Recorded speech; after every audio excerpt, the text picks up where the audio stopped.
Hello बच्चों, welcome to Srila academy. और आज की वीडियो में हम करेंगे बेटा क्वेश्चन नंबर 4 एक्सरसाइज 2.3। ये भी क्वेश्चन क्या है बेटा, फैक्टराइजेशन पे ही बेस्ड है, लेकिन इसमें जो आपको पॉलिनोमियल दे रखा है बेटा वो है क्वाड्रेटिक इक्वेशन, जिसको सॉल्व करना as compare to cubic equation बड़ा आसान होता है। ठीक है, अगर आप वीडियो देखते हो तो लाइक जरूर करिएगा और चैनल को लाइक सब्सक्राइब शेयर कमेंट जरूर करें। और स्टार्ट करते हैं आज का वीडियो।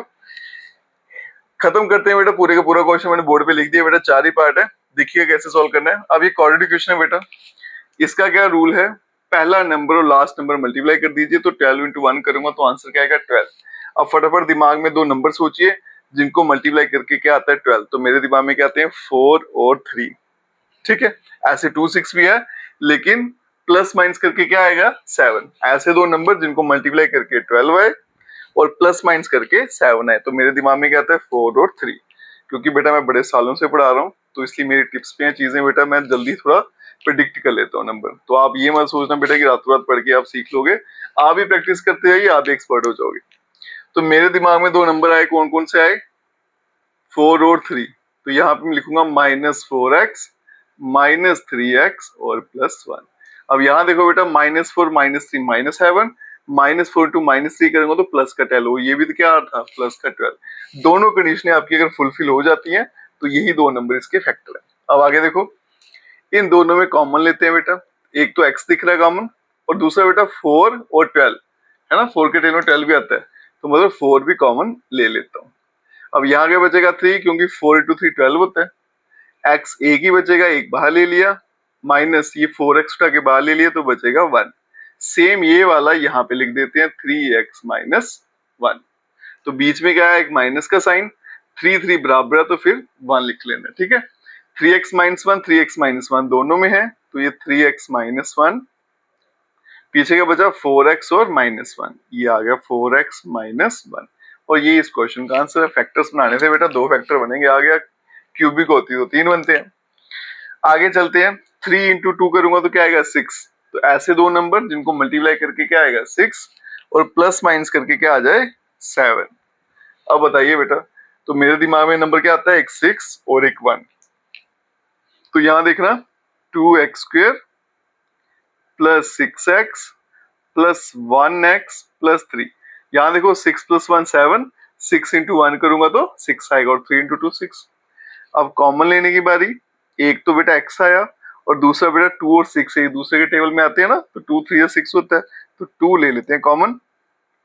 अब पीछे क्या बचेगा, यहाँ पे एक x बचा प्लस x बाहर ले लिया, 2 3 जा 6।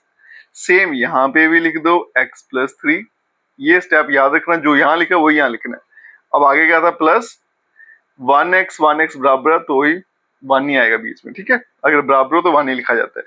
x प्लस 3 दोनों में बेटा, तो ये आ गया x प्लस 3। पीछे क्या बचा 2x प्लस 1, और यही इस क्वेश्चन का आंसर है। चलते हैं बेटा पार्ट 3 पे। 6 इंटू 6 कितना आ गया 36। ऐसे दो नंबर जिनको मल्टीप्लाई करके 36 आए और प्लस माइनस करके 5 आए। और मेरे दिमाग में क्या आ गया 9 और 4, 9 इंटू 4 36, 9 माइनस 4 करूंगा तो 5।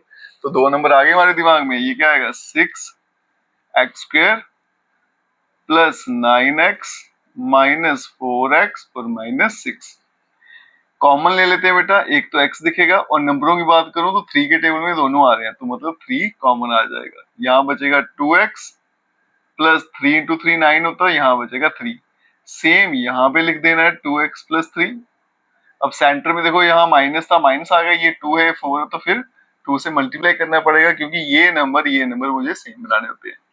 तो 2x प्लस 3 दोनों में है, ये आ गया 2x प्लस 3 और यहाँ पे बचेगा बेटा 3x माइनस 2, और ये इस क्वेश्चन का आंसर है। चलते हैं बेटा लास्ट पार्ट पे। 4 इंटू 3 क्या है 12। तो मतलब ऐसे दो नंबर जिनको मल्टीप्लाई करके क्या है 12 प्लस माइनस करके 1 आए, तो वो 4 और 3 होंगे, क्योंकि 4 इंटू 3 क्या होता है 12, 4 माइनस 3 करूंगा तो 1। तो क्या नंबर आए, एक तो 3x² minus 4x plus 3x minus 4। 4 into 3 क्या होगा 12, तो प्रोडक्ट 12 था, -4 प्लस 3 क्या आएगा -1। ठीक है जी, कॉमन ले लेते हैं, तो x ही दिख रहा है कॉमन, पीछे क्या बचेगा यहाँ 3x, 2x से एक बाहर चला गया तो एक ही x बचा, 3 भी आया, और यहाँ पे बेटा माइनस, और आगे क्या आएगा 4, क्योंकि x तो बाहर चला गया। सेम यहाँ पे करेंगे 3x-4 और बीच में क्या आएगा +1, क्योंकि नंबर बराबर है तो फिर 1 ही आएगा। तो 3x-4 दोनों में आ गया और पीछे बच गया x+1 और यही इस क्वेश्चन का आंसर है। बड़ा आसान सा क्वेश्चन है बेटा और एग्जाम में फैक्टराइज वाला क्वेश्चन तो बड़ा इंपॉर्टेंट है, पूछा ही जाता है आपको। क्यूबिक वाला ज्यादा इंपॉर्टेंट है। अगर आपको वीडियो अच्छा लगा हो तो लाइक जरूर करिएगा और चैनल को लाइक सब्सक्राइब शेयर कमेंट जरूर करें। Best of luck.